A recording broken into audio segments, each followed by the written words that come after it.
Good evening, everyone. Thank you, Dr. Devin, for inviting and having such a nice introduction of myself. And it's very happy to present in front of your mentors. Like Dr. Hirsch has been my teacher, ma'am, Dr. Ramanjit has been my teacher, and we have learned a lot from other eminent teachers like Dr. Pandav, Dr. Honavar sir, and everybody.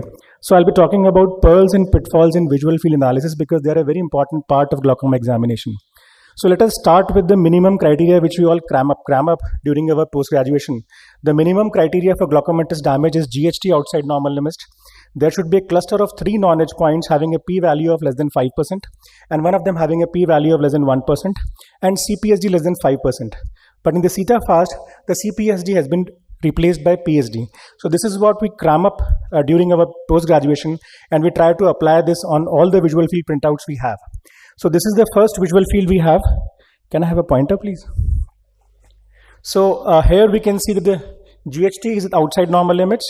We definitely have a cluster of more than 3 non-edge points having a p-value of less than 5%, one of them having a p-value of less than 1%.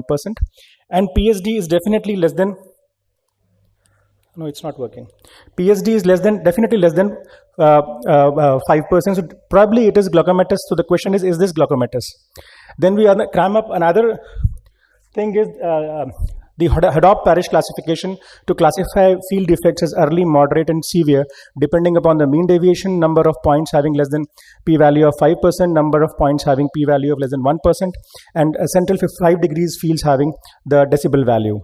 So we try and classify this visual field whether it is a mild, moderate, or severe. So the mean deviation is -5, so probably it's less than 6, so it is, say, early kind of a glaucomatous visual field defect. But we have 25 points having a p-value of less than 5%, which would be 18 for an early defect. So it probably is early to moderate kind of visual field defect if we try to classify like this. And none of the central points are having a p-value of less than, having a decibel value of less than 15. So it doesn't fit into a severe kind of a visual field defect.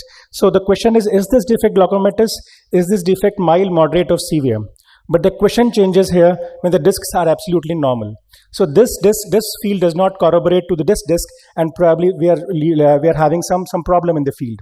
The problem here was a drooping of eyelid, and this field defect was because of the artifact here. When we tape the lid, the visual field comes out to be absolutely normal. So always check the palpable aperture opening and the pupil size before we talk about visual fields in a glaucoma patient or a suspected glaucoma patient. So the pitfalls could be either in performing the test or in interpretation of test, and ophthalmologists should be smarter than the machine and the perimetrist to find out where the fault is. We should comfort the patient, make the patient understand that this is a demanding procedure, attentiveness of the patient is required, it may need to be repeated again and again, and it is not a test of their artistic, intellectual, or physical ability, and it need not be passed.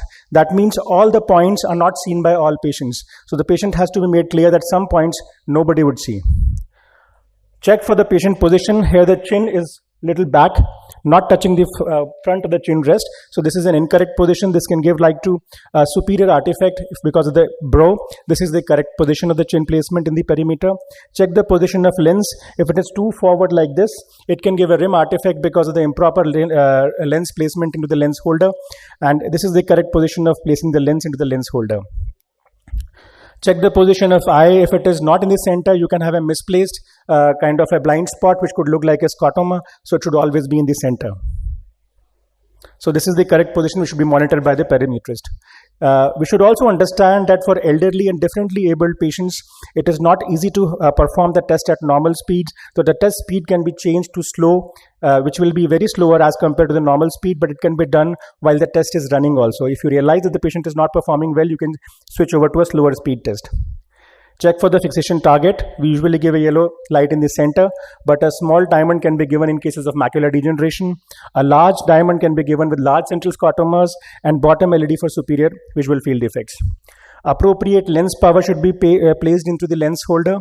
The patient should not be allowed to use his accommodation because he will get tired and then he will fail to respond after some time. All the cylinders of more than 1 degrees cylinder should be placed in the proper axis. Now we move on to the common artifacts. Now this is a rim artifact because of improper lens placement.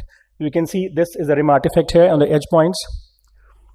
Now, this is a patient who presented to us in 2007 with increasing defects, and he was advised for a filter surgery in the right eye. So what we see here is the mean deviation is constantly increasing. The pattern stand deviation is constantly increasing. The GST has gone from borderline to outside normal limits, and we can clearly see that this defect has changed to this kind of a defect with a lot of generalized depression here. So when he comes to us, we repeat the visual field, and to our surprise, we see that the mean deviation has reverted back to, in fact, better than what it was in 2005. So the problem here was somebody had done his right eye field on the left eye program and then mentioned it as a right eye.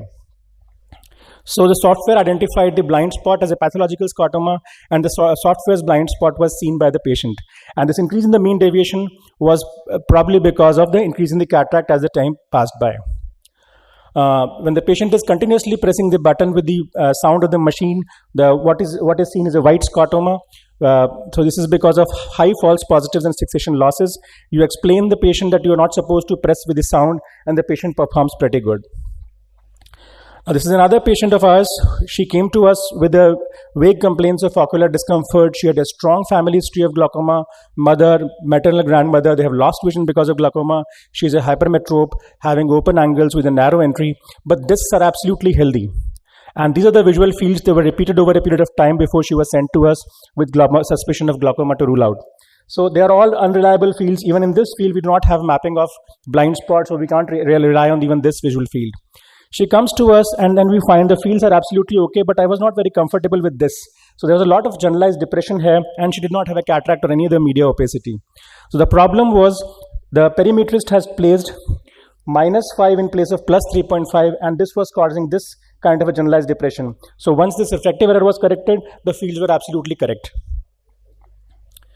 This is a 75-year-old diabetic lady who was having a family history of glaucoma, present with sudden difficulty in vision, and the disc looks absolutely normal, but the field doesn't corroborate. Having dilated fundus examination, we can see there's an inferior temporal branch retinal vein occlusion, which is causing this kind of visual field defect. Another old lady with history of steroid use because of ulcerative colitis, and she has a very advanced disease. And these advanced diseases can only be mapped on 10-2. We can't map such a small visual field in a 30-2. So we have to choose the correct program depending upon the patient situation. So these are the follow-up of the patient. Now she is still in the follow-up. We have the new fields up till 2022 also. But this is the old visual field. The cloverleaf defect comes when the patient is fatigued, becomes inattentive, and loses interest after initial responses. So typically cloverleaf is something like this, where the patient has responded to the initial these 4 points and then lost interest, and this kind of visual field defect is typical cloverleaf. Now this is another patient where we have this nerve fiber layer defect and disc hemorrhage here. The other disc looks absolutely normal. So this is definitely glaucomatous, and this visual field corroborates with this kind of nerve fiber layer defects, and then we can further classify this into mild, moderate, and severe as we classified into the previous things. Another patient, she was referred for glaucoma management because of high CDRs, and the IOP was okay. So this is what she has undergone: OCT, RNFL, and visual field analysis, and she was started on Combigan because of mildly high pressures, which were not very significantly high. Now these are the visual fields. They were labeled as glaucomatous, and these are the OCT, which is showing nerve fiber layer thinning more so in the right eye. So we kind of repeated the visual fields, and we found that yes, they were there, visual field defects were there, and the pachymetry was absolutely okay. The NCT which was done there was around 20-22, and this is probably 80, which is again 20-24. And the patient is on anti-glaucoma medication. So we saw the right eye first, and we can see there's a nerve fiber layer defect here, but this does not look like, which is typical of glaucoma. But nerve fiber layer defect is there, which is having this kind of visual field defect, which we had seen. The other fundus photograph is typical of optic disc coloboma. So we can see there is a coloboma here, and the nerve fiber layer defect would come because of coloboma. And this visual field defect is then explained because of the coloboma. Yeah, I'm over. So to avoid pitfalls, choose the correct test protocol, explain the patient, and it is important to understand that we are treating patients, not the visual fields. Thank you.